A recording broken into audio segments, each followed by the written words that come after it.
Hello friends, स्वागत है हमारे यूट्यूब चैनल वीएन एजुकेशन में। जैसा कि आज आप लोग देख रहे हैं मॉडल प्रैक्टिस सेट नंबर 5। जी हाँ, मॉडल प्रैक्टिस सेट नंबर 5 आप लोगों के बीच में लेकर आ गया हूं और ये ज्ञान बिंदु का ये सेट है। ठीक है, ज्ञान बिंदु का रोशन सर का।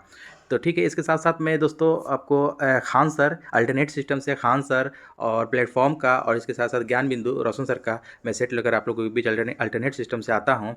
और जिन दोस्तों ने अभी तक ये सेट नहीं लगाया है, जाकर के प्रीवियस आपको सेट लगा सकते हैं, हमारे चैनल के प्ले लिस्ट में मौजूद है। 17 सेट खान सर का, 5 सेट प्लेटफॉर्म का और ये 4 सेट आपको ज्ञान बिंदु का मैं लगा चुका हूँ। जिन दोस्तों ने अभी तक नहीं देखा है, हमारे चैनल के प्लेलिस्ट में मौजूद है, बना हुआ है, बारी बारी से जाकर के वहाँ से प्रैक्टिस कर सकते हैं और फटाफट प्रैक्टिस करना स्टार्ट कर दे जीके जीएस का, क्योंकि एग्ज़ाम का टाइम काफ़ी करीब है। ठीक है, आई थिंक लगभग 1.5-2 महीना बचा है। ठीक है, तो बिना देरी किए आप लोग प्रैक्टिस करते रहें। तो चलिए दोस्तों, चलते हैं प्रश्न की ओर। और प्रश्न की ओर जाने से पहले एक ही आपसे अनुरोध है कि जो हमारे चैनल पर विजिट करके नए आए हैं, हमारे चैनल को सब्सक्राइब करें और अपने दोस्तों में शेयर करना ना भूलें, और लाइक और कमेंट भी प्यार सा करते जाए ताकि हमको मोटिवेशन मिलता रहे। तो चलिए दोस्तों, चलते हैं प्रश्न की ओर। तो दोस्तों, ज्ञान बिंदु प्रैक्टिस सेट नंबर 5 का आज पहला प्रश्न है, निम्नलिखित में से कौन अस्थि रोग है? निम्न में से कौन अस्थि रोग है? यानी कि अस्थि का मतलब होता है हड्डी। हड्डी में आपको कौन सा हड्डी का रोग है? ऑस्टियोमलेशिया एवं रिकेट्स, या ऑस्टियोपोरोसिस, संधि शोथ, या इनमें से सभी? तो एक का देखिए दोस्तों डी हो जाएगा। ठीक है, आपको ऑस्टियोमलेशिया एवं रिकेट्स, देखिए ऑस्टियोमलेशिया ये वयस्क व्यक्ति में होता है, बड़े व्यक्तियों में, और रिकेट्स ये बच्चों में होता है विटामिन डी की कमी से। ऑस्टियोपोरोसिस भी हड्डी का रोग है, और संधि शोथ शोथ भी आपको अस्थि हड्डी का रोग है, अस्थि का रोग। तो इनमें से आपको सभी हो जाएगा। अगला प्रश्न है 2 नंबर, किस राज्य के कम्बम अंगूर को जीआई टैग मिला है? देखिए ये इंपॉर्टेंट है, इसको याद रखेंगे ध्यान से, वीवीआई हो जाएगा कि कम्बम अंगूर को जीआई टैग मिला है, ये किस राज्य से संबंधित है? तो 2 का ए हो जाएगा आपको तमिलनाडु का। ये कहाँ का है? तमिलनाडु का ये अंगूर है, कम्बम अंगूर, जिसको जीआई टैग मिला है। अगला प्रश्न हो जाएगा 3 नंबर, मानव विकास रिपोर्ट किस संगठन के द्वारा प्रकाशित की जाती है? देखिए मानव विकास रिपोर्ट जो है कौन से संगठन के द्वारा प्रकाशित किया जाता है? यूएनडीपी, यूनेस्को, डब्ल्यूडब्ल्यूएफ, या उनमें से कोई नहीं? तो 3 का सही उत्तर हो जाएगा आपको यूएनडीपी के द्वारा। किसके द्वारा? यूएनडीपी, यानी कि होता है इसका full form United Nation development and program. United Nation and development program के द्वारा आपको मानव विकास रिपोर्ट जो संगठन जो है को ये द्वारा प्रकाशित किया जाता है। अगला प्रश्न है 4 नंबर, एक निश्चित कूट भाषा में यदि फरवरी को मार्च कहा जाता है। देखिए ये आपका रीजनिंग आ गया। तो रीजनिंग और मैथ में आपको इसको बाद में करवा दूंगा मैं। इस जीके जीएस की मैं अभी जीके जीएस करवा रहा हूँ आप लोग को। चलते हैं जीके की ओर। 5 नंबर प्रश्न है, निम्नलिखित में से कौन सा देश ताइवान को अपने क्षेत्र का हिस्सा मानता है? देखिए इनमें से कौन सा देश है जो कि ताइवान को अपने क्षेत्र का हिस्सा मानता है? चीन, नेपाल, भूटान, या भारत है? कौन सा देश है जो ताइवान को अपने देश का हिस्सा मानता है? तो 5 का सही उत्तर हो जाएगा ए, चीन। चीन जो है ना, ये ताइवान को अपने क्षेत्र का हिस्सा मानता है। अगला प्रश्न है, निम्नलिखित में से कौन सा एक केंद्र राज्य संबंध से संबंधित नहीं है? देखिए केंद्र राज्य संबंध से संबंधित नहीं के बारे में पूछा जा रहा है। तो 6 का ए हो जाएगा गाडगिल आयोग। गाडगिल आयोग जो है आपको केंद्र राज्य संबंध से संबंधित नहीं है। अदरवाइज राजमन्नार आयोग, सरकारिया आयोग, पुंछी आयोग, ये तीनों आपको केंद्र राज्य संबंध से संबंधित है। अगला प्रश्न है आपको 7 नंबर, देखिए रीजनिंग का है, मैं इसको करवा देता हूँ। अलग शब्द का चयन कीजिए, यानी कि इसमें और छाटना है। पीतल, लोहा, तांबा और चांदी, इनमें से कौन सा हो जाएगा? तो देखिए 7 का आपको ए हो जाएगा, पीतल। देखिए लोहा, तांबा और चांदी जो है आपको एक धातु है, एक ही पदार्थ से, एक ही पदार्थ से बना हुआ। लेकिन जो पीतल जो होता है ना कि 2 पदार्थ का ये मिश्रण होता है। ठीक है, तांबा और जस्ता का, इसीलिए आपको ये ऑड हो गया। तो अगला प्रश्न है 8 नंबर प्रश्न हो जाएगा, मालाबार अभ्यास का कौन सा संस्करण 21 अगस्त 2023 को ऑस्ट्रेलिया के पूर्वी तट पर संपन्न हुआ? देखिए मालाबार अभ्यास का कौन सा संस्करण है जो 21 अगस्त 2023 को ऑस्ट्रेलिया के पूर्वी तट पर संपन्न हुआ? तो 8 का सही उत्तर हो जाएगा आपको बी, 27वां संस्करण जो है मालाबार अभ्यास का 21 अगस्त 2023 को ऑस्ट्रेलिया के पूर्वी तट पर संपन्न हुआ। नेक्स्ट क्वेश्चन है, ओटावा किस देश की राजधानी है? देखिए ओटावा किस देश की राजधानी है? तो 9 का ए हो जाएगा कनाडा। कनाडा की राजधानी क्या है? ओटावा। अगला प्रश्न है आपका 12 नंबर, फ़ारेनहाइट पैमाने में हिमांक तथा भाप बिंदु के बीच की दूरी को कितने बराबर भागों में बांटा गया है। देखिए फ़ारेनहाइट पैमाने में पूछा जा रहा है। फ़ारेनहाइट पैमाने में हिमांक बिंदु यानी कि जमाव बिंदु और भाप बिंदु यानी कि क्वथनांक बिंदु के बीच की दूरी को कितने बराबर भाग में बांटा गया है। तो 12 का आपका सही उत्तर हो जाएगा बी, 180 बराबर भाग में। तो देखिए दोस्तों, इसका एक फार्मूला होता है, आप लोग याद रखेंगे, फार्मूला याद रहेगा आपको। तो आप चारों पैमाना जो होता है आपको सेल्सियस, फ़ारेनहाइट, रोमर और केल्विन, ये चारों आप निकाल सकते हैं। तो देखिए दोस्तों, इसका फार्मूला होता है, देखिए C-0 बाई ये 100 बराबर भाग में, क्योंकि सेल्सियस जो है कि 100 डिग्री सेल्सियस पर क्वथनांक बिंदु होता है, तो 100 बराबर भाग में बांटा जाता है। इज इक्वल टू हो जाएगा आपका ये, उसके बाद आता है फ़ारेनहाइट, तो फ़ारेनहाइट माइनस 32 अब बाई 180 बराबर भाग में इसको बांटा गया है। क्यों? क्योंकि आपको 32 डिग्री फ़ारेनहाइट आपको जमाव बिंदु होता है हिमांक, और भाप बिंदु होता है कितना, 212 डिग्री। कितना होता है, 212 डिग्री। तो 212 में से 32 घटाइएगा तो 180 बचेगा, तो 180 बराबर भाग में इसको बांटा जाता है। अगला होता है आपको देखिए Romer minus 0 by R minus 0 by 80 degree Romer. हिमांक बिंदु इसका 0 डिग्री होता है रोमर, और भाप बिंदु जो होता है इसका 80 डिग्री रोमर होता है। और इसके बाद होता है आपको केल्विन माइनस 273 बाई 100। इसको भी 273 आपका केल्विन में जमाव बिंदु होता है और भाप बिंदु होता है 373 केल्विन। तो 373 में से 273 घटाइएगा तो 100 बचता है, इसलिए इसको भी 100 बराबर भाग में बांटा जाता है। तो इसकी फार्मूला याद रखेंगे। इस फार्मूला से आपको कोई भी क्वेश्चन इस तरह से पूछता है कि कितना डिग्री होगा, फ़ारेनहाइट से आपको सेल्सियस में बदले या सेल्सियस से फ़ारेनहाइट में बदले, तो इस तरह से आप लोग बना सकते हैं। तो ये फार्मूला आप लोग याद रखेंगे, ठीक है। इस तरह से फार्मूला होता है। तो फ़ारेनहाइट पैमाने में हिमांक बिंदु और भाप बिंदु के बीच की दूरी को कितने बराबर भाग में बांटा गया है, तो B is the right answer, ठीक है। अगला प्रश्न हो जाएगा आपका 13 नंबर, फ्रेमेंटल बंदरगाह किस देश में अवस्थित है। देखिए फ्रेमेंटल बंदरगाह के बारे में पूछा जा रहा है कि यह कौन से देश में स्थित है। तो 13 का आपका सही उत्तर हो जाएगा बी, ऑस्ट्रेलिया में है। कहाँ है फ्रेमेंटल बंदरगाह, ये ऑस्ट्रेलिया देश में स्थित है। अगला प्रश्न हो जाएगा आपका 14 नंबर, उस विकल्प का देखिए ये आपका रीजनिंग है, तो ये इसको छोड़ देता हूँ मैं। 15 नंबर क्वेश्चन है, कौन सा देश हाइड्रोजन ट्रेन शुरू करने वाला दूसरा देश बन गया है। देखिए कौन सा देश है जो कि हाइड्रोजन ट्रेन शुरू करने वाला दूसरा देश बन गया है। तो 15 का आपका सही उत्तर हो जाएगा बी, चीन। चीन जो है क्योंकि हाइड्रोजन ट्रेन शुरू करने वाला दूसरा देश बन चुका है। अगला प्रश्न है 16 नंबर, दोलन करने वाली वस्तु का अपने मध्य स्थिति से महत्तम विस्थापन को दोलन का क्या कहते हैं। कि दोलन करने वाली जो वस्तु होती है ना, वो अपने मध्य स्थिति से यानी कि मध्य स्थिति से महत्तम विस्थापन को दोलन का क्या कहते हैं। तो 16 का आपका सही उत्तर हो जाएगा बी, आयाम कहते हैं। 23 नंबर क्वेश्चन है, प्रथम भारतीय नाभिकीय रिएक्टर अप्सरा में किस ईंधन का प्रयोग किया जाता है। अप्सरा में किस नाभिकीय रिएक्टर है ये अप्सरा, किस ईंधन का प्रयोग किया जाता है। तो 23 का सी हो जाएगा, संवर्धित यूरेनियम का उपयोग किया जाता है। किसका उपयोग, संवर्धित यूरेनियम का उपयोग होता है अप्सरा में। याद रखेंगे अप्सरा जो आपको नाभिकीय रिएक्टर अप्सरा, इसकी स्थापना कब की गई थी, 1956 में। साथ साथ ये भी याद रखेंगे। अगला प्रश्न हो जाएगा आपको 24 नंबर, किस उत्पाद के लिए हॉलमार्क का उपयोग किया जाता है। कौन सा उत्पाद के लिए हॉलमार्क का उपयोग किया जाता है। तो 24 का बी हो जाएगा, ज्वेलरी के लिए। ज्वेलरी के लिए आपको हॉलमार्क का उपयोग किया जाता है, और उसमें भी आपको पूछ देगा कि कौन सा हॉलमार्क है। तो BIS हॉलमार्क, ठीक है। सोना जो आभूषण जो होता है ना, ज्वेलरी, उसमें आपको BIS हॉलमार्क का उपयोग किया जाता है। अगला प्रश्न है 27 नंबर प्रश्न है, साइलेंट व्हिसिल का संबंध किससे है। देखिए साइलेंट व्हिसिल का संबंध किससे है, श्रव्य तरंग, अश्रव्य तरंग, पराश्रव्य तरंग, इनमें से कोई नहीं। 27 का सी हो जाएगा आपको, पराश्रव्य तरंग से संबंधित है साइलेंट व्हिसिल, ठीक है। अगला प्रश्न है, राष्ट्रीय मानव अधिकार आयोग के अध्यक्ष का कार्यकाल कितने वर्षों का होता है। राष्ट्रीय मानव अधिकार आयोग के अध्यक्ष का कार्यकाल जो है कितने साल का होता है। तो 28 का सही उत्तर हो जाएगा बी, 3 साल का। कितने साल का, 3 वर्ष का होता है। 30 नंबर प्रश्न है, सार्वजनिक धन का संरक्षक किसे कहा जाता है। सार्वजनिक धन का संरक्षक किसे कहा जाता है। 30 का बी हो जाएगा, नियंत्रक एवं महालेखा परीक्षक को सार्वजनिक धन का संरक्षक कहा जाता है। 33 नंबर प्रश्न है, पोर्ट मोरेस्बी किस देश की राजधानी है। देखिए पोर्ट मोरेस्बी किस देश की राजधानी है। Port villa, Kiribati, French Polynesia, Papua New Guinea. 33 का डी हो जाएगा आपको, पापुआ न्यू गिनी का ये राजधानी है पोर्ट मोरेस्बी। याद रखेंगे पापुआ न्यू गिनी का राजधानी पोर्ट मोरेस्बी होता है। 35 नंबर प्रश्न है, हाल ही में किस प्रसिद्ध लेखक को जर्मन बुक ट्रेड के शांति पुरस्कार से सम्मानित किया गया।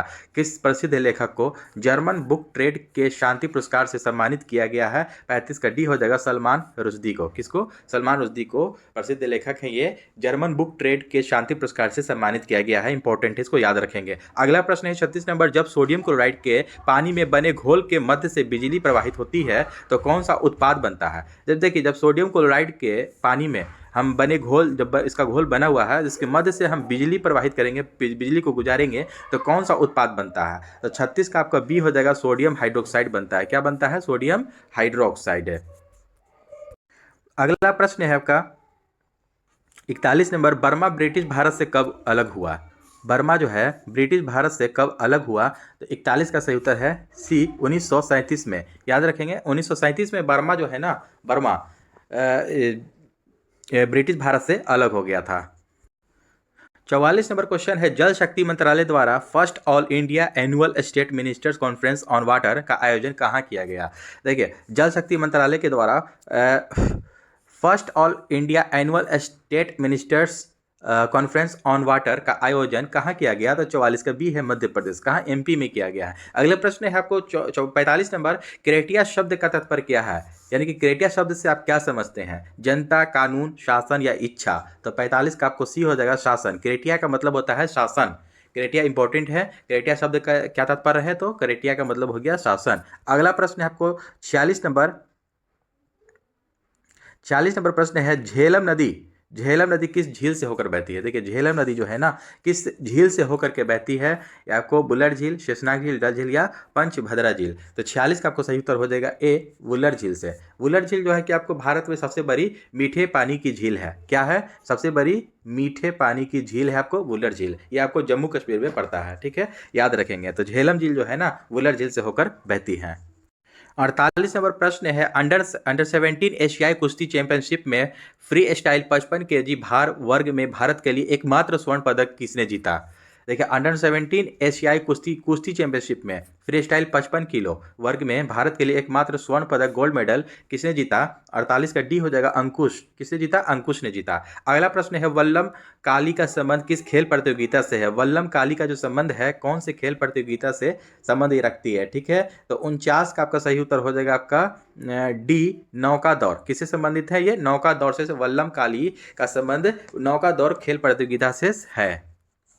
52 नंबर प्रश्न है, पीएम मोदी ने एशिया के सबसे बड़े एरो शो एरो इंडिया 2023 का उद्घाटन किया। इसकी थीम क्या है? देखिए, एरो शो, पीएम मोदी ने एरो शो एरो इंडिया 2023 का उद्घाटन किया। इसकी थीम के बारे में पूछा जा रहा है, क्या है?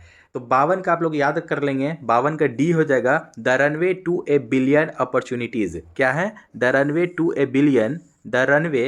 Billion opportunities. ये आपका एरो शो जो हुआ था, एरो इंडिया 2023 का उद्घाटन ने जो किया है प्रधानमंत्री मोदी ने, उसका ये थीम है, याद रखेंगे, इंपॉर्टेंट है ये, इसको VVI लगा लेंगे, ये एग्जाम में आ सकता है। अगला प्रश्न है आपको 53 नंबर, निम्नलिखित में से कौन सा लेख यानी कि रिट जो जारी किया जाता है सिर्फ न्यायिक और अर्ध न्यायिक निकायों के विरुद्ध जारी किया जा सकता है? तो 53 का आपका सही उत्तर हो जाएगा सी, प्रतिषेध। प्रतिषेध जो है ना, ये न्यायिक और अर्ध न्यायिक निकायों के विरुद्ध जारी किया जा सकता है। अगला प्रश्न है 54 नंबर, मध्यकालीन भारत में गनीम से आशय था। देखिए, मध्यकालीन भारत जब था वो उस समय में पूछा जा रहा है कि गनीम से क्या आशय था, यानी कि गनीम का मतलब क्या होता था? एक प्रकार का तोरण द्वार, विद्वानों को दी जाने वाली आर्थिक सहायता, या शाही पत्र व्यवहार विभाग का अधिकारी, या इनमें से कोई नहीं? तो 54 का सही उत्तर हो जाएगा डी, इनमें से कोई नहीं था। ठीक है, ये कोई भी नहीं था, गनीम का अर्थ है कोई नहीं था। अगला प्रश्न हो जाएगा आपका, अगला क्वेश्चन है 56 नंबर, क्लोरोक्विन यौगिक का उपयोग किस रोग के उपचार में करते हैं? क्लोरोक्विन यौगिक का उपयोग, तो क्लोरोक्विन जो है कि आपको मलेरिया में के उपचार में किया जाता है। मलेरिया जो रोग हो जाता है उसके उपचार में हम लोग क्लोरोक्विन यौगिक का उपयोग करते हैं। 59 नंबर क्वेश्चन है, मानव रक्त का पीएच मान कितना होता है? देखिए, मानव रक्त का पीएच मान पूछा जा रहा है तो आपको ये 7.4 होता है एग्जैक्ट। ठीक है, अगला क्वेश्चन है 60 नंबर, जननांकीय लाभांश के पूर्ण लाभ को प्राप्त करने के लिए भारत को क्या करना चाहिए? जननांकीय लाभांश के पूर्ण लाभ को प्राप्त करने के लिए क्या करना चाहिए? तो 60 का ए हो जाएगा आपका, कौशल विकास को प्रोत्साहन देना। अगला प्रश्न है 62 नंबर प्रश्न है, फुटबॉल के 2027 एशियाई कप की मेजबानी कौन सा देश करेगा? देखिए, फुटबॉल का 2027 का एशियाई कप जो है उसकी मेजबानी कौन सा देश करेगा? तो 62 का डी हो जाएगा आपको, सऊदी अरब। कौन करेगा? सऊदी अरब करेगा। 64 नंबर प्रश्न है, चार बाग बनाने की परंपरा किस मुगल शासक के समय में शुरू हुआ था? देखिए, चार बाग जो बनाने की जो परंपरा की जो शुरुआत हुई थी ना, तो कौन से मुगल शासक के समय में शुरू हुआ था? तो 64 का सी हो जाएगा, अकबर। अकबर के समय में शुरू हुआ था चार बाग बनाने की परंपरा। 66 नंबर प्रश्न है, सूची 1 को सूची 2 के साथ सुमेलित कीजिए। देखिए मिलान करना है यहाँ पर, कौन सा किसके साथ जाएगा। तो देखिए भंजन है, तो भंजन किसके साथ जाएगा, तो भंजन आपका पेट्रोलियम के साथ चला जाएगा, भंजन पेट्रोलियम। प्रगलन किसके साथ जाएगा, प्रगलन आपको ताम्र के साथ जाएगा। हाइड्रोजनीकरण जो है खाद वसा के साथ, और वल्कनीकरण जो है ये रबड़। ठीक है, इस तरह से। तो ए का 2, बी का 3 इस तरह से है। तो यहाँ पर ऑप्शन मिला लेंगे हम लोग, ए का 2, बी का 3, ये सी में है। देखिए सी में ए का 2, बी का 3 है, सी का 4 और डी का 1। इस तरह से आपको सीधा राइट आंसर। अगला प्रश्न हो जाएगा आपका 67 नंबर क्वेश्चन है आपको कि रेलवे स्टाफ कॉलेज कहाँ स्थित है। देखिए रेलवे स्टाफ कॉलेज कहाँ स्थित है, तो 67 का आपको ए हो जाएगा बड़ोदरा। कहाँ स्थित है, बड़ोदरा में स्थित है। 69 नंबर क्वेश्चन है Bipin the man behind the uniform नामक नई पुस्तक के लेखक कौन है। यह है कि आपको एक नई पुस्तक है, इसकी लेखक कौन है। Bipin the man behind the uniform, Pawan Singh Lal, Rachna Bisht Rawat, मेघना देसाई या आर कौशिक कौन है। तो 69 का सही उत्तर हो जाएगा आपको बी, रचना बिष्ट रावत। रचना बिष्ट रावत जो है कि आपको इसके लेखक हैं Bipin the man behind the uniform नामक पुस्तक के लेखक। 71 नंबर प्रश्न है निम्नलिखित शब्दों को अर्थपूर्ण क्रम में व्यवस्थित कीजिए। देखिए अर्थपूर्ण शब्द में जो है ना इसको सजाना है कि सबसे पहले कौन आएगा। देखिए 71 में सबसे पहले आपको केबिन आएगा, फिर उसके बाद कॉटेज हो जाएगा, फिर उसके बाद विला, फिर उसके बाद हवेली, उसके बाद फिर महल। तो देखिए पहले हो जाएगा केबिन, 4 से स्टार्ट करते हैं। देखिए 4 से स्टार्ट होने वाला आपको एक ही में है, सिर्फ सी में। तो C is the right answer. Next question है आपका 72 नंबर प्रश्न है 20 डिग्री सेल्सियस ताप पर किसी गैस का आयतन 100 ml है, 40 डिग्री सेल्सियस पर इसका आयतन क्या होगा। देखिए आपको इसका पूछ रहा है कि 40 डिग्री सेल्सियस पर इसका आयतन क्या हो जाएगा। तो इसको चार्ल्स के नियम से हम लोग सॉल्व करेंगे। तो देखिए इसका T1 कितना हो जाएगा, इसका T1 हो जाएगा आपका, T1 हो जाएगा 273 प्लस कितना डिग्री सेल्सियस पर कह रहा है, 20 डिग्री सेल्सियस ताप पर कह रहा है, टेम्परेचर पर, यानी कि T1 का मतलब टेम्परेचर हो गया। तो 20 इसमें जोड़ देंगे तो कितना हो जाएगा, टोटल हो जाएगा आपको 293 केल्विन हो जाएगा आपका। फिर V1 निकाल देंगे आपको, यानी कि वॉल्यूम, यानी कि इसका आयतन हो जाएगा कितना, 100 ml दिया हुआ है, यहाँ पर दिया हुआ है ना ये 100 ml। ठीक है, फिर इसके बाद T2 इसका निकालेंगे, टेम्परेचर 2 कि 40 डिग्री सेल्सियस पर इसका आयतन क्या होगा। तो देखिए आयतन T2 इसका दिया हुआ है, तो 273 होता है ना आपका, 273 प्लस 40 डिग्री सेल्सियस टेम्परेचर हो जाएगा, टोटल मिला करके आपका टोटल हो जाएगा 313 केल्विन हो जाएगा। ठीक है, तो इसके बाद आपको V2 पूछ रहा है, यानी कि वॉल्यूम 2 पूछ रहा है यहाँ पर कि आयतन आपका क्या होगा। तो V2 आपको निकालेंगे हम आपको चार्ल्स के नियम के अनुसार। चार्ल्स के नियम के अनुसार क्या हो जाएगा कि फॉर्मूला होता है V1/T1 is equal to V2/T2। तो इस तरह से आपको इसको सब मान फिट कर देना है, सेट कर देना है यहाँ पर कि V1 कितना है यहाँ पर मेरा।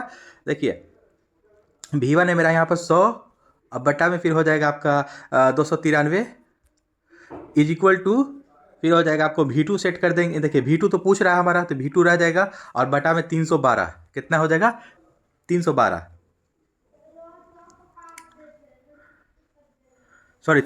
है, 313 केल्विन है ना यहाँ पर, तो 313। तो इसको आपको लोग सॉल्व करेंगे तो इसका आंसर आपको आ जाएगा 106.8 ml। See the right answer. इसको स्क्रीनशॉट ले लेंगे आप लोग कॉपी पर नोट कर लेंगे। ठीक है, इस तरह से आपको बनता है। चार्ल्स का नियम का फॉर्मूला होता है V1/T1 is equal to V2/T2, इस तरह से सेट करके निकाल लेंगे। ठीक है, तो इसका सही उत्तर हो जाएगा आपका सी, 106.8 ml, यानी कि मिलीलीटर इसका आयतन हो जाएगा। अगला प्रश्न है आपका 73 नंबर, निम्नलिखित में से कौन सा राज्य गेहूं का सबसे बड़ा उत्पादक राज्य है। देखिए गेहूं का सबसे बड़ा उत्पादक राज्य के बारे में पूछा जा रहा है। तो 73 का सही उत्तर हो जाएगा बी, उत्तर प्रदेश। उत्तर प्रदेश जो है ना कि गेहूं का सबसे बड़ा उत्पादक राज्य है, और हेक्टेयर के हिसाब से पूछ देगा सबसे बड़ा उत्पादक राज्य, तो आपका पंजाब हो जाएगा।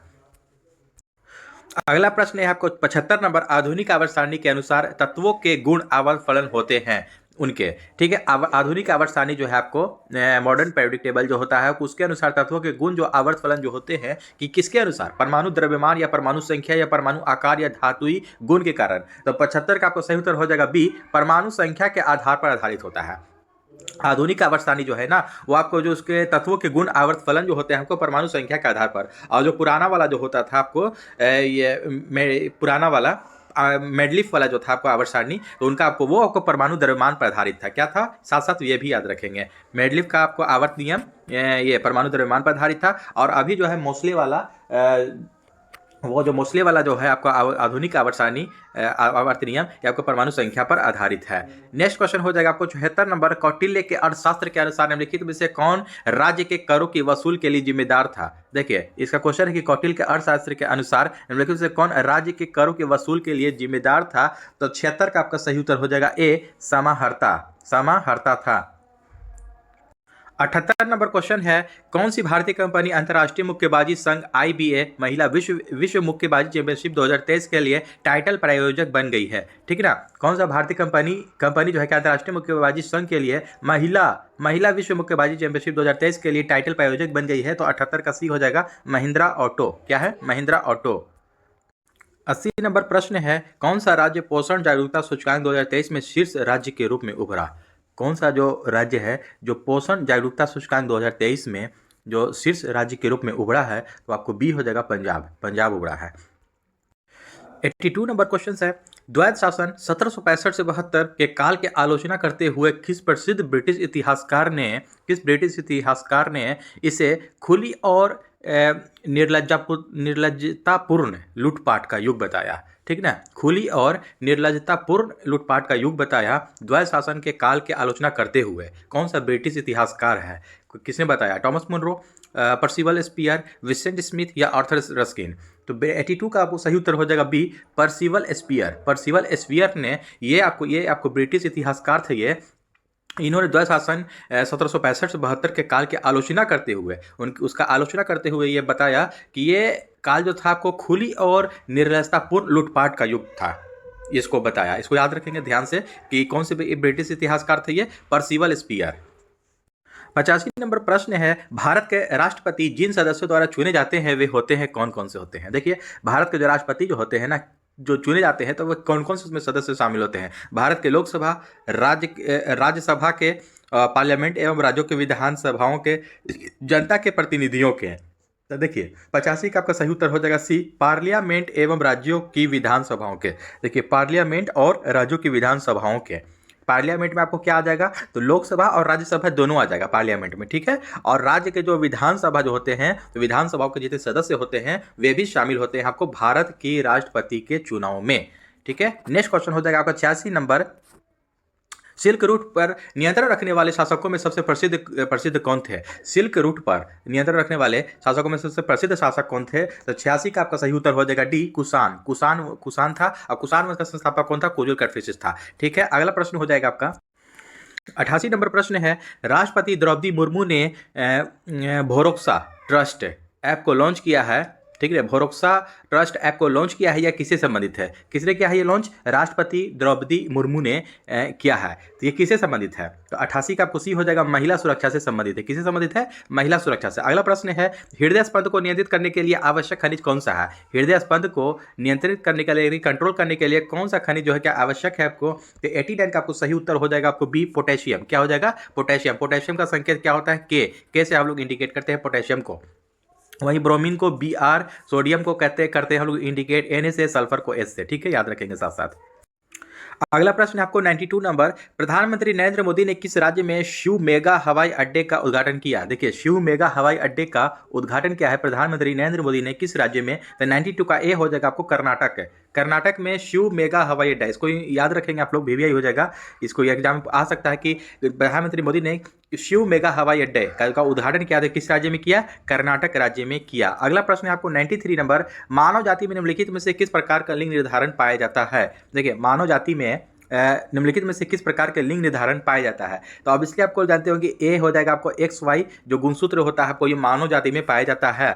और अगर यही स्त्री यानी कि महिला में पूछा जाए तो सिर्फ X और X होता है। ठीक है, जब भी जो संतान का जो निर्माण होता है, देखिए पुरुष के गुणसूत्र पर, पिता के गुणसूत्र पर ही निर्भर करता है। जब ये पुरुष के गुणसूत्र में जब आपको X गुणसूत्र जाएगा तो X और महिला का X मिल करके आपको ये XX हो जाएगा आपका। तो ये आपको जो संतान पैदा होगा तो आपको वो स्त्री यानी कि लड़की संतान पैदा होगी। और अगर पुरुष का आपको देखिए Y गुणसूत्र जाता है तो ये स्त्री का आपको X मिल करके Y और X मिल गया तो आपको ये लड़का संतान पैदा होगा। तो इस तरह से आपको ये बनता है। ठीक है, तो जो भी होता है लिंग निर्धारण का जो निर्धारण जो होता है आपको पिता के गुणसूत्र पर ही होता है, डिपेंड करता है। अगला प्रश्न हो जाएगा आपको 94 नंबर, निम्नलिखित में से किसके द्वारा शांति निकेतन का स्थापना किया गया था। देखिए शांति निकेतन की स्थापना के बारे में पूछा जा रहा है कि किसके द्वारा स्थापना किया गया था, तो 94 का सही उत्तर हो जाएगा आपको डी, रविन्द्रनाथ टैगोर। शांति निकेतन की स्थापना RNT रविन्द्रनाथ टैगोर के द्वारा किया गया। 96 नंबर क्वेश्चन है, मैं हृदय से तुम्हारे साथ हूं और संस्कृति से भी मैं तुम ही लोगों में से एक हूं, या किसका कथन है। देखिए आपको ये लूसेंट में भी दिया हुआ है, ये क्वेश्चन है लूसेंट का है ये। मैं हृदय से तुम्हारे साथ हूं और संस्कृति से भी मैं तुम ही लोगों में से एक हूं, ये किसका कथन है। ये आपको एनी बेसेंट, किसका है कथन, एनी बेसेंट का ये कथन है। तो 96 का आपको सी द राइट आंसर हो जाएगा। 99 नंबर प्रश्न है, महाराष्ट्र सरकार के द्वारा पहला उद्योग रत्न अवार्ड किसे दिया गया। देखिए महाराष्ट्र सरकार के द्वारा उद्योग रत्न का पहला अवार्ड किसे दिया गया, तो रतन टाटा को दिया गया। किसे दिया गया, रतन टाटा को। अगला प्रश्न हो जाएगा आपको 100 नंबर, 100 नंबर, निम्नलिखित में से कौन सा आरएच कारक है एरिथ्रोब्लास्टोसिस फिटेलस, ठीक ना। एरिथ्रोब्लास्टोसिस फिटेलस जो है रोग, ये एक रोग का नाम है, किसे संबंधित है। ये इसका आंसर हो जाएगा आपको डी, RH प्लस, पिता का RH प्लस और माता का RH माइनस से ये संबंधित है। एरिथ्रोब्लास्टोसिस फिटेलस है, ये आपको रोग है एक है, तो ये कारक जो आपको किससे संबंधित है, तो पिता का RH प्लस यानी कि RH फैक्टर जो होता है प्लस और माता का RH फैक्टर माइनस होगा, तो ये आपको रोग हो जाता है। ये आपको जो RH फैक्टर की जो खोज की थी आपको, ये जो क्या था, तो किस आपको रीसस नामक बंदर, रीसस नामक बंदर पे आपको ये खोज किया गया था। नेक्स्ट क्वेश्चन हो जाएगा आपका 102 नंबर क्वेश्चन है, टोबा झील कहाँ स्थित है। देखिए इंपॉर्टेंट, ये टोबा जो झील है आपको ये कहाँ स्थित है, तो ये आपको डी हो जाएगा, सुमात्रा में स्थित है। कहाँ, सुमात्रा में ये पड़ता है टोबा झील। 105 नंबर प्रश्न है, निम्नलिखित में से कौन सी संसदीय समिति का अध्यक्ष अनिवार्य रूप से सत्ताधारी दल के सदस्यों में से होता है। कौन सी संसदीय समिति का जो अध्यक्ष है अनिवार्य रूप से सत्ताधारी दल के सदस्यों में से होता है, तो 105 का एक हो जाएगा प्राक्कलन समिति। प्राक्कलन समिति में होता है। देखिए याद रखेंगे कि प्राक्कलन समिति में सदस्यों की संख्या कितनी होती है, तो 30 होती है। याद रखेंगे साथ साथ 30 होती है प्राक्कलन समिति। आलोक लेखा समिति में कितनी होती है सदस्यों की संख्या, 22 होती है। साथ साथ ये भी याद रखेंगे। अगला प्रश्न हो जाएगा आपको 106 नंबर, प्रलय बैलिस्टिक मिसाइल के बारे में निम्नलिखित में से कौन सा कथन सही है। देखिए प्रलय बैलिस्टिक मिसाइल के बारे में कथन कौन सा सही है पूछ रहा है। 1 और 2 क्या कहता है कि भारत 250 और प्रलय बैलिस्टिक मिसाइलें हासिल करने की योजना बना रहा है। तो 106 का एक आपका ये सही है, ये सही है। प्रलय बैलिस्टिक मिसाइल की रेंज 1500 किलोमीटर से 5000 किलोमीटर है, ये आपका सही नहीं है। तो ए इज द राइट आंसर, केवल एक हो जाएगा। नेक्स्ट क्वेश्चन हो जाएगा 106 के बाद 108 नंबर प्रश्न है, 13वीं शताब्दी में खालिस्तान किसके द्वारा किए गए शब्द के प्रयोग का तात्पर्य 16वीं शताब्दी में बाबर द्वारा प्रयुक्त शब्द के अर्थबोध के समान था। देखिए 13वीं शताब्दी के बारे में पूछा जा रहा है कि किसके द्वारा किए गए शब्द के प्रयोग का तात्पर्य 16वीं शताब्दी में बाबर द्वारा प्रयुक्त शब्द के अर्थबोध के समान था। तो 108 का सही उत्तर हो जाएगा आपको सी, जियाउद्दीन बर्नी। 13वीं शताब्दी में जियाउद्दीन बर्नी के द्वारा किए गए शब्द का प्रयोग का तात्पर्य जो है 16वीं शताब्दी में बाबर के द्वारा प्रयुक्त किए गए शब्द के अर्थबोध से समान था। अगला प्रश्न हो जाएगा 111 नंबर क्वेश्चन है, हेच एवं स्लैक चक्र निम्नलिखित में किन पादपों में चलता है। हेच एवं स्लैक चक्र जो है ये इंपॉर्टेंट क्वेश्चन है कि किन पादपों में चलता है, तो बी हो जाएगा 111 का, C4 पौधों में चलता है। C4 आपको हेच एवं स्लैक चक्र चलता है। अगला प्रश्न हो जाएगा 112 नंबर, निम्नलिखित में से सिंचाई का कौन सा साधन सतही सिंचाई का स्रोत है। देखिए कौन सा साधन जो है सिंचाई का जो सतही सिंचाई का स्रोत है ये पूछा जा रहा है। तो नहर, नलकूल, तालाब, उपरोक्त सभी, तो ये आपको उपरोक्त सभी हो जाएगा। देखिए नहर भी आपको सतही सिंचाई का साधन है, नलकूप जो होता है वो भी हो जाएगा, तालाब जो होगा ये भी आपको हो जाएगा सतही सिंचाई का साधन, तो उपरोक्त सभी हो जाएगा। 112 का डी। 114 नंबर प्रश्न है, अल्प बेरोजगारी तब होती है जब लोग काम करना नहीं चाहते हैं, सुस्त ढंग से काम करते हैं, अपनी क्षमता से कम काम करते हैं या उनके काम के बदले भुगतान नहीं किया जाता है। तो 114 का आपको सी हो जाएगा, अपनी क्षमता से कम काम करते हैं, इसी को हम लोग अल्प बेरोजगारी कहते हैं। याद ध्यान रखेंगे इसको, अच्छी क्वेश्चन है कि अल्प बेरोजगारी किसी तब होती है जब अपनी क्षमता से लोग कम काम करते हैं, उसे ही अल्प बेरोजगारी कहा जाता है। 117 नंबर प्रश्न है, कश्मीर का अकबर नाम से प्रसिद्ध सुल्तान था कौन। कश्मीर का अकबर के नाम से प्रसिद्ध सुल्तान था आपको डी, सुल्तान जैनुल आबिदीन। ये जम्मू कश्मीर से संबंधित है, इसीलिए कश्मीर का अकबर का से प्रसिद्ध सुल्तान था सुल्तान जैनुल आबिदीन। 119 नंबर प्रश्न है, किस देश ने हाल ही में ओफेक 13 नामक एक नया जासूसी उपग्रह कक्षा में प्रक्षेपित किया है। ओफेक 13 यानी ओफेक 13 नामक एक नया जासूसी उपग्रह है, ये कक्षा में प्रक्षेपित किया है, किस देश ने किया है? तो 119 का आपको सी हो जाएगा, इजराइल ने किया है ये ओफेक 13, या ध्यान रखेंगे। 122 नंबर प्रश्न है, दो अस्थियां आपस में एक दूसरे से किससे जुड़ी होती हैं? जो दो अस्थि होता है, दो हड्डी आपस में एक दूसरे से जो जुड़ी होती है, आपको डी हो जाएगा, स्नायु के द्वारा जुड़ी होती है। 124 नंबर प्रश्न है, निम्नलिखित में से किसे 10 अप्रैल 2023 को मिनी रत्न श्रेणी 1 का दर्जा मिला है? देखिए 10 अप्रैल 2023 को निम्नलिखित में से किसे मिनी रत्न श्रेणी 1 का दर्जा मिला है, प्राप्त हुआ है? तो 124 का आपको बी हो जाएगा, आपको भारतीय सौर ऊर्जा निगम, इसको ये इंपॉर्टेंट है, इसको ध्यान रखेंगे, याद कर लेंगे लोग। ये भारतीय सौर ऊर्जा निगम को मिनी रत्न श्रेणी 1 का दर्जा मिला हुआ है। 127 नंबर प्रश्न है, निम्नलिखित देशों में से कौन सा 2024 के ओलंपिक खेलों की मेजबानी करेगा? ठीक है, निम्नलिखित में से कौन सा देश है जो आपको 2024 के ओलंपिक खेल का मेजबानी करेगा, जो इस साल ही होने वाला है? तो 127 का आपका सही उत्तर हो जाएगा डी, फ्रांस है। फ्रांस आपको 2024 के ओलंपिक खेल का मेजबानी करेगा। 129 नंबर प्रश्न है, एक पादप में जल के ऊपर चढ़ने के लिए सही शब्द है? देखिए, एक पादप में जल के ऊपर चढ़ने के लिए सही शब्द क्या है? वाष्पोत्सर्जन, जल का अवशोषण, रस का आरोहण या जल का आरोहण? तो ये आपको सी आपको सही हो जाएगा कि रस का आरोहण, यानी कि जल के ऊपर चढ़ने के लिए सही शब्द पादप में आपको सूट करता है।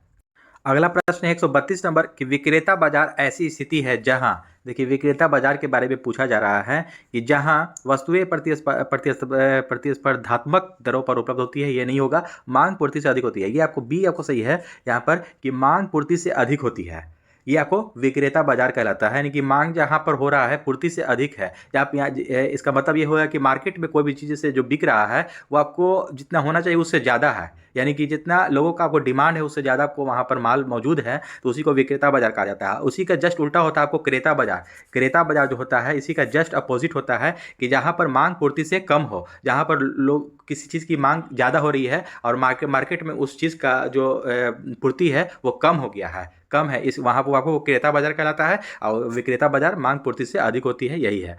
तो नेक्स्ट क्वेश्चन हो जाएगा आपका 133 नंबर, फास्फोरस का कौन सा अयस्क नहीं है? फास्फोरस का कौन सा अयस्क नहीं है के बारे में पूछा जा रहा है। देखिए फॉस्फोराइट,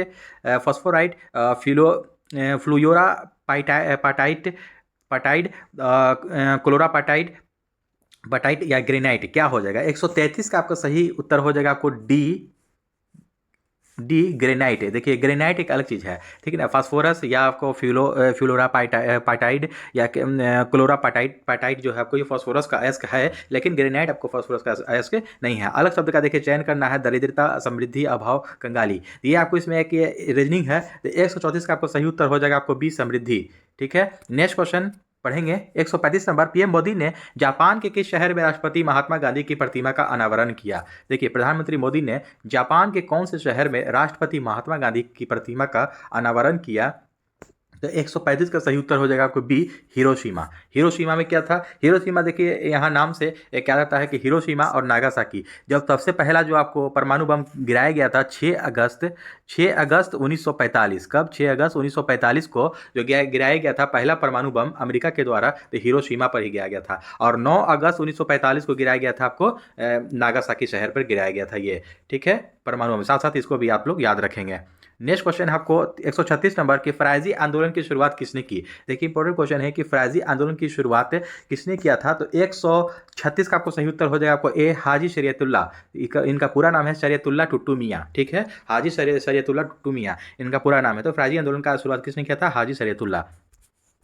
139 नंबर प्रश्न है कि पुर्तगालियों ने गोवा पर अधिकार कब किया? देखिए पुर्तगालियों ने जो गोवा पर अधिकार किया था ये आपको 1510 ईस्वी में किया था। कब किया था? 1510 ईस्वी में पुर्तगालियों ने गोवा पर अधिकार कर लिया था। नेक्स्ट क्वेश्चन 140 नंबर, अंतर्राष्ट्रीय न्यायालय का मुख्यालय किस शहर में स्थित है? अंतर्राष्ट्रीय न्यायालय का मुख्यालय किस शहर में स्थित है? तो सी हो जाएगा आपका इसका सही उत्तर, द हेग, नीदरलैंड में पड़ता है। ये कहाँ पड़ता है? नीदरलैंड में पड़ता है। इसको साथ साथ याद रखेंगे कि द हेग कहाँ है? अंतर्राष्ट्रीय न्यायालय का मुख्यालय स्थित है। 142 नंबर प्रश्न है कि राज्यसभा के सदस्यों के चुनाव की प्रक्रिया ग्रहण की गई। राज्यसभा के सदस्यों की चुनाव प्रक्रिया ग्रहण की गई, यानी कि कहां से ली गई है? 142 का बी हो जाएगा, दक्षिण अफ्रीका के संविधान से, साउथ अफ्रीका के संविधान से ली गई है राज्यसभा के सदस्यों के चुनाव की प्रक्रिया। 145 नंबर प्रश्न है कि किसने कहा था जब फ्रांस छींकता है तो बाकी यूरोप को सर्दी जुकाम हो जाता है। इंपॉर्टेंट है ये कथन, याद रखेंगे कि जब फ्रांस छींकता है तो बाकी यूरोप को सर्दी जुकाम हो जाता है। ये किसने कहा था, ये किसका कथन है? तो ये आपको मेटरनिक ने कहा था। किसने कहा था? मेटरनिक ने कहा था। अगला प्रश्न है आपको 146 नंबर, रूस में ड्यूमा क्या है, क्या था? तो रूस में ड्यूमा क्या है? ये संसद का नाम है। 146 का एक हो जाएगा आपका, संसद का नाम है, रूस की संसद का नाम है ड्यूमा। ठीक है, अगला प्रश्न हो जाएगा 146 के बाद।